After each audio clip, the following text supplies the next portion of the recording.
I think the first time I tasted gin was probably before I should have done. The love of gin for me comes from its variety. You know, there's so many different flavors in there and so many different ways of drinking it. That's why it works in cocktails and mixed drinks. So I'm Desmond Payne. I'm the Master Distiller for Beefeater Gin. My job is, particularly these days, focused around new product development. It's very much focused around promoting the gin around the world, which I love. I'm traveling quite a lot. And very importantly, feet on the ground, just checking the batches of new crop juniper berries and orange peel and coriander seed to make sure that it's consistent. Having started my career in the wine trade and then moved into gin, which was a great delight for me, for the first 40 years of gin distilling at Plymouth and then initially here at Beefeater, I just followed the recipe. I made the gin to the founder's recipe. And then suddenly with the creation of 24, they asked me to start looking at new gins. And it comes down to two principles. One is what you use, what botanicals, the recipe, so the flavor comes from, and very significantly, how you do the gin.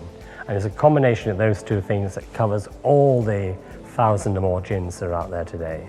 Becoming a master distiller is actually quite a recent expression. Back in the day, we were called distillery managers, and our job was to run the distillery, make sure that the quality of the product and everything was up to scratch. But really, it was when we launched Beefeater 24 that it wanted me to travel a bit more and introduce my new gin. That expression was marketing.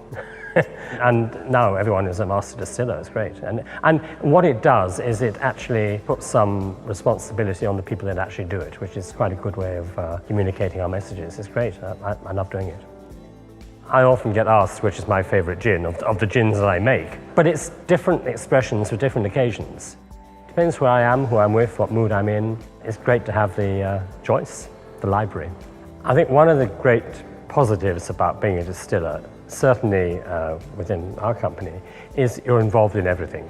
And it's so satisfying to be doing everything from sourcing botanicals and just checking the crop every year, making sure that it's right through to the production, new product development, and meeting the bartenders around the world, which is a great encouragement actually. But finally, to enjoy the fruits of your labor.